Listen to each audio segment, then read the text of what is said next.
I used to call it a pickle milkshake because rap and metal are both great on their own. Pickles and milkshakes are both great on their own, but you can't mix them together. Ladies and gentlemen, we're back again.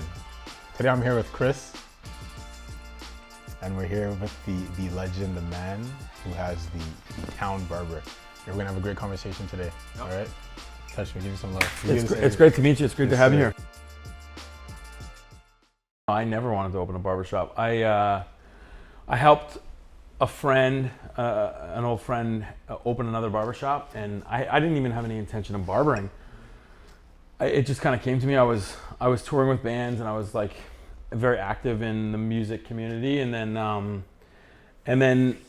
I was trying to transition off the road to a normal lifestyle. I met my wife, and I was like, okay, there's no way she's gonna date me if I'm gone all the time. So I had a buddy move here from New Zealand to work at the shop that I just got fired from, and he was temporarily working at another space. And the day after I got fired, I rode my motorcycle out to Burlington where he was working to cut his hair and offer him a spot if I was to open a shop. And I was so distraught from everything that happened that I shaved my head. So I was like in the middle of his haircut. He's got the cape on, and I'm like Britney Spears moment in the mirror, just like shaving my head. And then I asked him, I was like, listen, if I build a shop, will you come work for me? And he was like, yeah. And we moved out to, there's a shop on Ossington called Lost and Found. Mm-hmm. And we essentially set up 2 barber chairs in their closet. And we were like operating out of there, and we were always busy. I had a clientele that eventually found me, even though the other shop that fired me made it pretty hard for people to find me. And then slowly we were, kind of building in popularity, and hired one other person, and I was like, well, we're outgrowing this space. Like, we need our own space. And found 1114 Dundas West and Queen and Gladstone. And if cutting hair wasn't exactly what you wanted to do when you were growing up or owning a barbershop per se, what made you continue to be so like defiant when it came to opening up this one? Because you said that you were in like tough situations and whatnot. Yeah, like I think I just like, I don't have any education. I don't have any schooling. I don't have like skills. I got off tour and I was like, cool, I can babysit adults. Like, I was a tour manager. Like, I can fucking book hotels for people. Like, there was nothing that I saw as like a transferable skill. I love being social. I love talking with people. I love the social aspect of barbering, and like I'm definitely not the best, like most technical barber in my shop, but I think I bring something to the table in the shop that people gravitate to, because I've known a lot of people in the community for a long time. What would you call that? Because that's actually a skill, but I don't know how to describe it. I don't either. I mean, honestly, I think like a barbershop is a community staple. It's a place where people should all feel welcome no matter what. And I hated the idea, the shop that I used to work at, I would tell people where I worked, and people were like, oh, I'm not cool enough to go there. And I'm like, fuck that, dude, I'm a loser. Like, why would you? I'm not cool enough to go there then, because it's not about being cool. It's about everybody's equal in here, like everybody belongs. Everybody needs to like feel like they're a part of this thing. When we opened, I made a sign I had a sign painter friend of mine make a sign that said, the first thing you see when you walk in the shop, it says, if you are ... sexist, racist, homophobic, transphobic, or an asshole, come back when you're not. So do you think like, when it comes to like, purpose is such a broad term to use, but like, do you think it's like almost like your right to have to take care or serve the community? Yeah, totally. I mean, I'm not like a fucking superhero, but I think that I can like, I think that it's important for people to, I think as a member of a community, it's important for all of us. You seem to value like tons of like authenticity. Yeah. Yeah. I think that's all we have. I mean, maybe I'm just a grumpy old man, but I do care. Like, I do see authenticity as like a sort of like a gateway to somebody. So when I see, like, I'll know if I want to fuck with somebody in the first 2 minutes. So when you talk about that authenticity and those particular values, when you're finding people to hire, right? Are you hiring these people like from jump? Like, is it you who's hiring them? Yeah, always. I'm it's funny because I've let my guard down with a few hires and said like, okay, like maybe I need to look past this, or maybe, and it's always bitten me in the ass, you know. But I think like all of these people kind of touch in and out of your life for a reason and for like a lesson, you know. Absolutely. Yeah. That's beautiful. I feel the same way. Everybody that I've met in my life, I think, especially when it comes to just like even a one-on-one interaction that's happened one time, if I think about it seriously, it's been able to teach me something in whatever type of way. Totally. And you'll reflect on those things and be like, oh, that's what that meant.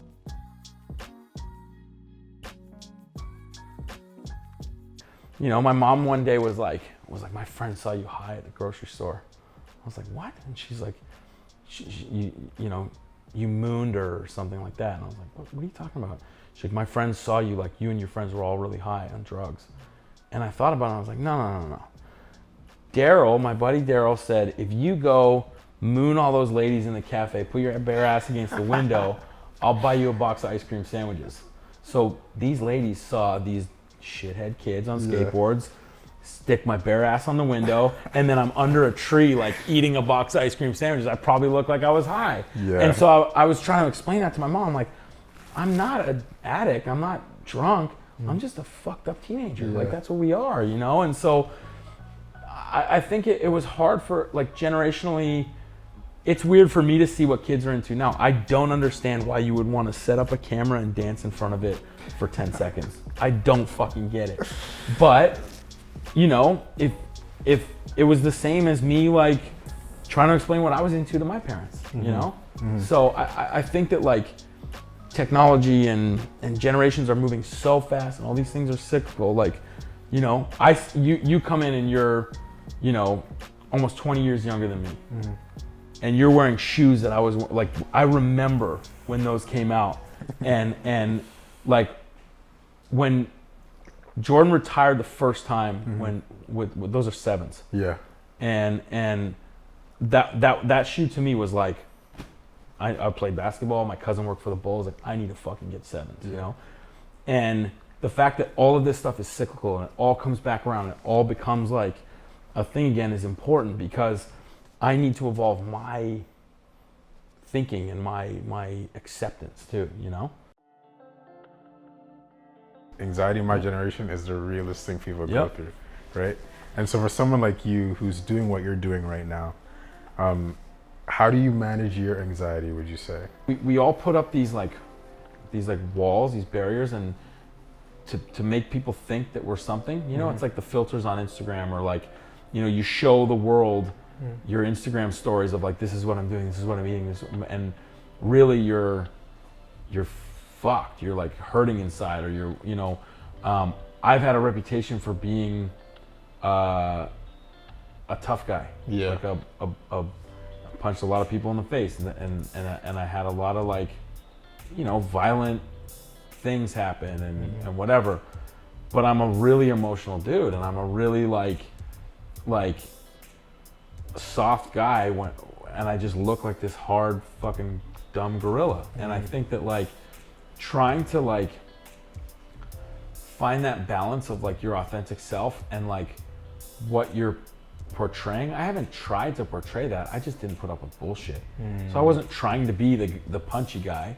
It just happened. And so, like, if those things are there and people aren't seeing the other side of you, they don't know to check in. They don't know that you're hurting. They don't know that you're vulnerable. You're emotional, whatever it is. So, like, I think that we also need to find a way to stop showing people what we want to show them, and have discussions about who we really are. Wait a minute. Who are you? The final question for you, okay, is ultimately for you, what does your soul yearn for? What does my soul yearn for? Oh God, you gotta give me that ahead of time so I can think about it. My soul yearns for, I would probably say love, like to be loved and to love. So, yeah, I think I yearn for love, and, you know, to be able to help and to be able to, like, give Well, you've given a lot of love today for sure. Oh man, thank you. And likewise, it's funny. Like I get asked to do stuff like this, but I don't usually care much to do it. And it was really cool to like be able to kind of jump in with you and do it. I just had a feeling out the gate, you know. Thank you. So Appreciate it. Thank you. All right, ladies and gentlemen, it's the inner that counts. My personal Instagram is just Hambone. That's my nickname. Hambone. My barbershop's Town Barber at Town Barber, and my coffee shop is at Major Treat Coffee. I think that's all I have. My dog's got an Instagram, but we don't need. All right. Perfect. That's a cut. Cool.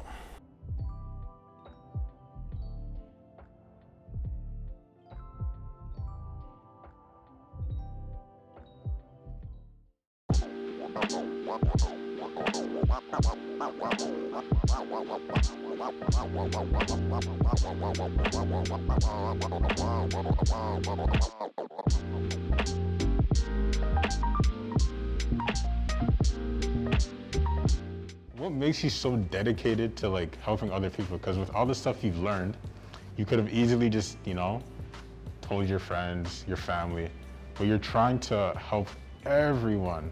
So where does that come from? Because the work that I wake up every day thinking about doing is about making a difference, it just becomes easier. Like it's like very fulfilling, it's satisfying, it's gratifying. People gather. Like if it's a campfire, people will gather and want to hear about how they can take better care of themselves. So it's easier because it matters to everybody, whether you're a musician, financially, but like whatever vertical in life you decided to roll through, like yourself, like it doesn't matter. Everybody cares to hear about how they can take care of themselves.